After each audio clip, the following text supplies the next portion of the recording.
안녕하십니까. 저는 공용 이동통신망 기반 원격주행 대상 차량의 데이터 처리율 조절 방법에 대해서 소개해드릴 LG U+ 김성민입니다.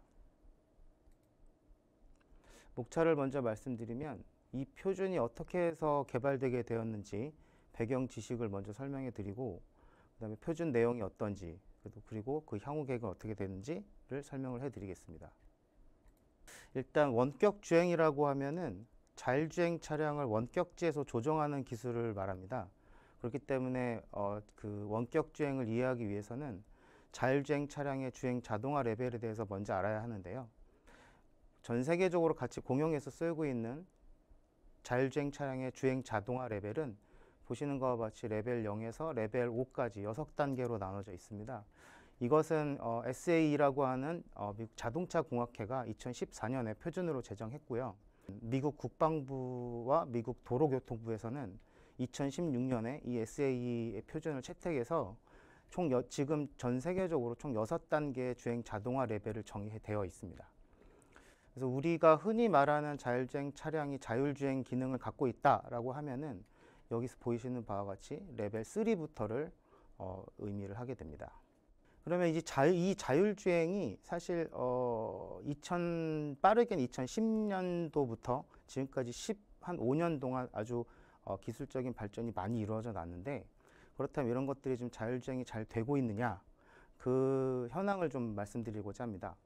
사실 자율주행 차량에는 AI 기술을 통해서 인식을 하는 기술들이 들어가 있는데, 최근에 이제 사고들을 보면 크루즈나 테슬라 모델 S 같은 자율주행 차량을 만들고 서비스하는 예를 보면, 뭐 자율주행 택시가 행인을 치고 끌고 가는 행인이 사망하는 사고도 나고, 테슬라 같은 경우에는 신호등에서 신호등 인식을 오류를 해서 교차로를 빨간불일 때 그대로 지나치는 사고 등 여러 가지 AI 인식이 100% 이렇게 안전성을 보장하지 않는다라는 것들이 위험성이 대두되고 있고, 또는 이런 AI 인식을 통해서 자율주행 차량을 디자인을 할 때 이 AI 인식 기능을 소프트웨어를 통해서 이제 제어를 하게 되는데, 이 소프트웨어 오류도 이제 만만치가 않습니다. 뭐 웨이모라든지 크루즈라고 하는 자율주행 택시를 운행하는 회사들은, 뭐 웨이모 같은 경우에는 교차로에서 뭐 갑자기 멈춰서서 일대 교통 혼란이 야기시키는 요 그림 그대로 이런 사건도 있었고, 크루즈 같은 경우에서는 뭐 일단 자율주행 차량은 내부적으로 응급 상황이 발생했을 때 일단 정지해야 된다라는 어떤 그런 규칙성을 가지고 있어요. 근데 이제 자율주행 차량이 소방차를 발견하고 쓰긴 섰는데, 소방차의 진로를 막고 서서 소방차에 타고 있던 응급 환자가 뭐 사망한다든지 이런 소프트웨어 오류도 많이 나고 있습니다. 그래서 이런 그 자율주행의 이런 AI 인식이나 소프트웨어가 사람의 인명 피해를 막을 정도로 안전하느냐 하는 문제에 봤을 때는 그렇게 안전하지 않다는 것이 지금 정론이고요. 그래서 OEM들도 이제 우리가 타는 승용차를 만드는 OEM들도 이제야 겨우 이제 레벨 3 상용을 시작했습니다. BMW라든지 벤츠 같은 경우는 올해부터 이제 자율주행 차량을 레벨 3의 자율주행 차량을 내놓겠다라고 이제 얘기를 하고 있습니다. 그렇다 보니 이제 운전자의 개입이 없게 되는 레벨 4 이상의 완전 자율주행은 위험하다는 인식이 아주 지배적이고, 운전자 개입이 일부 있는 레벨 3도 OEM 일부만 이제 올해부터 시작할 예정입니다. 이런 자율주행이 완벽하지 않다라고 하는 사실들, 그리고 인간의 인명 피해를 보장할 만큼 100% 완전하다 하지 않다라는 사실들을 보완하기 위해서 이제 원격주행이 등장을 하게 됐습니다. 근데 이런 원격주행은 사실 예전부터 있었던 기술이고요. 보통 이제 물 밑이나 바다나 터널, 폭파 위험이 있는 중장비를 원격으로 제어하기 위해서 응용되는 기술입니다. 근데 이런 산업 응용 기술들이 이런 자율주행이 좀 불안함에 따라서 4G 기반 자율주행에 응용된 사례들이 좀 있었습니다. 현대자동차는 뭐 예를 들어서 오토피아라고 하는 회사를 통해서 좀 자율주행을 좀 개발하고 있고, 이런 자율주행은 사설 네트워크 또는 4G 기반으로 제한된 조건에서 테스트되기 시작했습니다. 그리고 최근에는 뭐 여러 5G 기반의 그 연구 단체들도 원격주행 시스템의 기능 단위를 이제 연구를 하기 시작했고, 유럽을 중심으로 해서 여러 통신사가 어떻게 이제 그 자율주행 차량을 핸드오버할 것이냐, 이렇게 지원하기 위한 목적으로 연구를 하기 시작했습니다. 그래서 자율주행 단점을 보완하기 위해서 이런 원격주행 기술들이 이제 고려되기 시작했다라고 이제 보시면 될 것 같습니다. 그렇다면 이제 고려되고 나서 원격주행은 어떻게 현재 어떤 그 상태로 있느냐? 일단 원격주행은 지금 조금 전에 지금까지 말씀드린 바와 같이 레벨 3 이상의 자율주행을 보완하기 위한 필수 기술로 이제 인식되어 가고 있고, 예를 들어서 이제 뭐 렌터카 사업을 한다든가 로지스틱이나 로보택시를 하려고 하는 이런 모빌리티 서비스를 하려고 하는 여러 자율주행 관련 서비스 회사들이 원격제를 현재 적용 중에 있습니다. 특히 EU라든지 US 같은 커다란 선진국에서 먼저 이런 것들을 연구를 많이 시작하고 있고, 일부 국가들은 이것들을 자율주행 차량은 이런 원격주행 기술을 포함해야 한다라고 하는 어떤 법령을 이제 규제나 법령을 이제 그 제정을 하고 있습니다.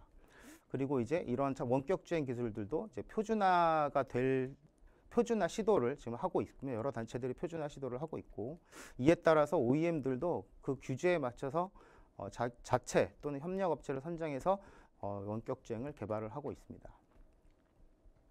이런 원격주행에 응용되는 예를 아마 우리 실생활에서 쉽게 들을 수 있는데요.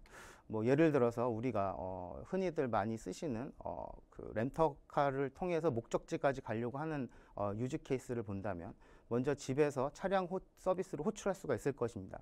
그럼 차량을 호출을 하게 되면 비교적 자율주행이 어려운 도심지 안에서는 오퍼레이션 서비스 센터가 원격주행으로 차량을 집 앞까지 이렇게 배달시켜주면, 사용자는 차를 타고 뭐 예를 들어서 고속도로로 올라갔다. 그러면 이런 그 자율주행이 비교적 원활한 곳에서는 자율주행으로 차량을 운전하고, 다시 목적지 근처에 가서 자율주행이 어려울 것 같다 싶으면은 자기 집까지는 이제 자기가 운전해서 가든 뭘 하더라도 그 서비스가 종료하고 나서는 서비스 센터에서는 이 자율주행 차량을 원격지에서 제어해서 차고지까지 이제 그 운전을 원격주행으로 하는 이런 서비스 응용 예를 한번 볼 수 있을 것 같습니다.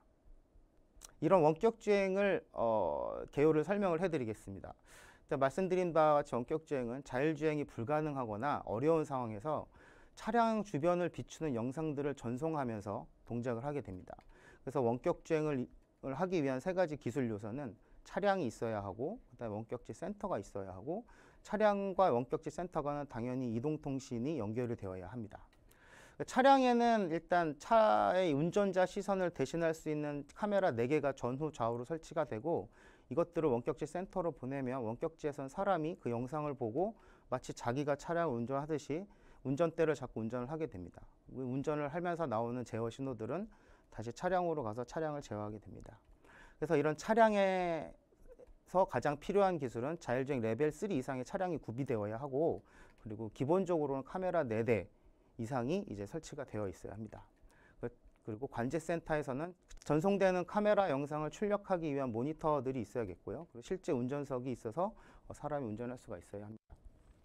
그럼 이제 원격주행 시스템을 설치를 하고 나서 무엇이 고려되어야 하느냐 봤을 때는, 지금까지 연구 결과들을 봤을 때는 원격주행 기술은 크게 업링크와 다운링크로 나누어서 고려되고, 일반적으로는 업링크에서 발생하는 문제가 더 어렵다고 알려져 있습니다.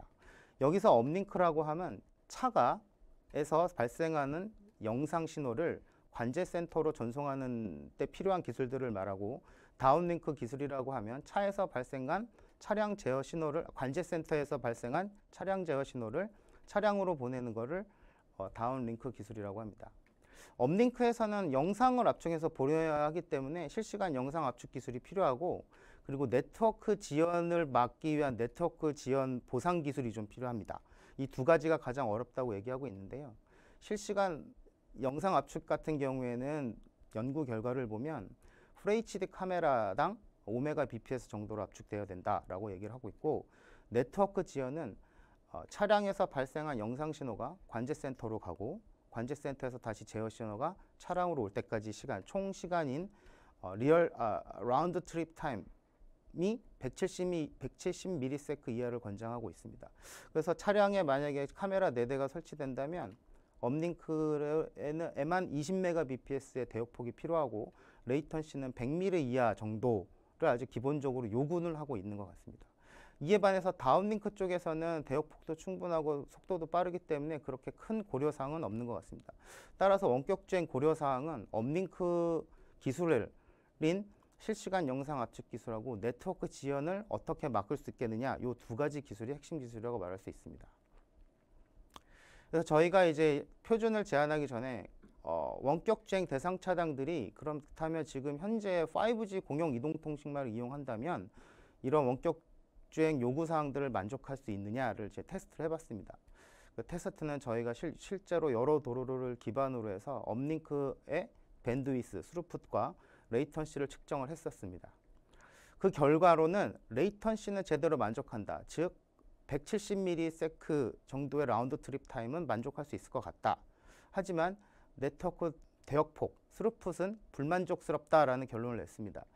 이것을 이제 그래프로 좀 말씀드리자 보면은 조금 전에 말씀드린 바와 같이 비디오를 위한 대역폭이 약 20Mbps가 필요하다고 말씀드렸는데 고정적으로 20M가 필요한데 어떤 특정한 지역에서는 스루풋이 이렇게 떨어지는 지역이 있다. 이 지역에서는 비디오가 제대로 전송되지 않는다라고 보시면 될 것 같고요. 요거를 이제 다시 원격 주행 상황으로 이제 바꿔보면 현재 5G 공용 이동통신망으로 원격 주행을 하면 이렇게 가끔씩 나타나는 영상 끊김 현상으로 사고가 날 가능성이 크다라고 볼 수가 있습니다. 근데 이제 원격 주행도 차량을 움직이는 기술이다 보니까 이렇게 사고가 난다고 하면 인명 피해로 연결된 가능성이 크기 때문에 이런 부분들을 우리가 조심해서 서비스를 해야 된다라고 보이게 됩니다. 따라서 이제 이런 사실적인 기반으로 이제 저희 표준화를 추진하게 됐고요. 표준의 필요성에 대해서 말씀드리면 5G 공용 이동통신망을 이용하는 자율주행 차량이 대용량의 데이터를 서버로 전송할 때 네트워크 상황을 고려하지 않는다면 해당 지역의 네트워크 트래픽 과부하를 발생시키거나 네트워크의 스루풋이 갑자기 떨어졌을 때 차량과 관제센터 간의 연결이 끊어지기 때문에 인명피해를 발생할 수 있다. 그래서 이제 어떤 이런 것들을 고려한 데이터 전송 방법의 표준이 필요하다라고 말씀드릴 수 있습니다. 표준의 목적은 원격 주행 대상 차량이 공용 이동통신망을 이용해 데이터를 서버로 전송할 때 차량과 서버 간 데이터 처리율을 그러면 조절을 해야겠다. 네트워크 상황에 따라서 이게 이제 표준의 목적이 되겠고요. 표준 적용 범위는 공용 이동통신망을 사용하는 원격 주행 대상 차량과 이를 제어하는 원격 주행 관제 서버 사이에 이제 적용을 하자라고 이제 정의를 하였습니다. 그래서 표준 제정은 23년도 12월 6일에 있었고요. 제목은 말씀드린 바와 같이 공용 이동통신망 기반 원격 주행 대상 차량의 데이터 처리율 조절 방법에 대해서 표준이 제정됐고 표준의 내용을 간단하게 말씀드리면 이와 같이 일반 원격 주행 시스템 이쪽이 이제 차량 쪽이 되겠고요. 그리고 이쪽은 관제 서버 쪽이 될 것입니다. 이런 기존 원격 주행 시스템에 공용 이동통신망 상태 처리기라고 하는 것과 공용 이동통신망 지연 예측기라는 모듈을 두 개를 추가합니다. 그러니까 차량 쪽에는 이동통신망 상태 처리기를 두고 원격 주행 관제 서버에는 이동통신망 지연 예측기를 둬서 두 모듈 간의 통신 연결 상태를 주기적으로 측정을 하고 측정된 데이터를 기반으로 전송되는 데이터 트래픽을 제한하는 요청을 하게 됩니다. 둘 사이에 트래픽을 측정해서 이동통신망 상태 처리기가 기존 원격 주행 모듈에게 너 데이터를 좀 적게 보내, 데이터를 좀 더 보내도 돼, 지금처럼만 보내라는 요청을 하게 됩니다. 이게 표준의 이제 기본적인 내용이고요. 표준의 약간의 상세를 말씀드리면 차량에 부착되어 있는 공용 이동통신망 상태 처리기와 관제센터에 붙어 있는 공용 이동통신망 지연 예측기는 그 내부적으로 각각 이런 3개의 모듈과 2개의 모듈을 가지고 있습니다. 두 모듈 간의 연동 절차는 2단계에 걸쳐서 이루어지게 되는데 첫 단계로는 공용 이동통신망의 상태를 분석하는 단계가 있고 이 공용 이동통신망 상태 분석을 통해서 데이터 처리율 조절 요청하는 2가지 단계가 있습니다. 최종적인 아웃풋은 처리율을 감소시켜라, 처리율을 유지시켜라, 처리율을 증가시켜라는 5단계로 나눠진 3가지 정보를 주게 됩니다. 그리고 이 표준에는 이 연동을 위한 각 모듈들의 수도 코드를 좀 포함해서 편하게 이 표준을 적용할 수 있게 그리고 구성을 하였습니다. 저희 향후 계획은 이런 원격 주행 기술들이 해외에서도 이제 표준화가 되려는 움직임이 좀 있어서 ISO나 3GPP를 통해서 원격 주행 시스템들이 각 국가들의 법률로 제정되고도 있고 이에 대한 표준화가 진행될 것으로 예상도 하고 진행도 되고 있고 그래서 원격 주행 시스템과 직접적인 연관 있는 해외 표준을 적극 대응해서 원격제 시스템의 국제 표준 확보로 국익을 창출하겠다는 목표를 가지고 있고요. 특히 이 표준 기술은 영상의 부호화와도 밀접한 연관이 있기 때문에 네트워크 상황 및 저지연성을 포함하는 비디오 부호 표준화 중 이에 제정된 표준의 요소 기술을 포함하도록 유도를 해서 국익 창출하는 목표를 가지고 있습니다. 또 우리가 제정된 표준을 이용해서는 배송 로봇이라든지 아니면 저속 자율주행 실증하고 있는 국토부 R&D 실증과제에 적용해서 이 표준을 많이 사용할 수 있도록 유도를 할 생각입니다. 감사합니다.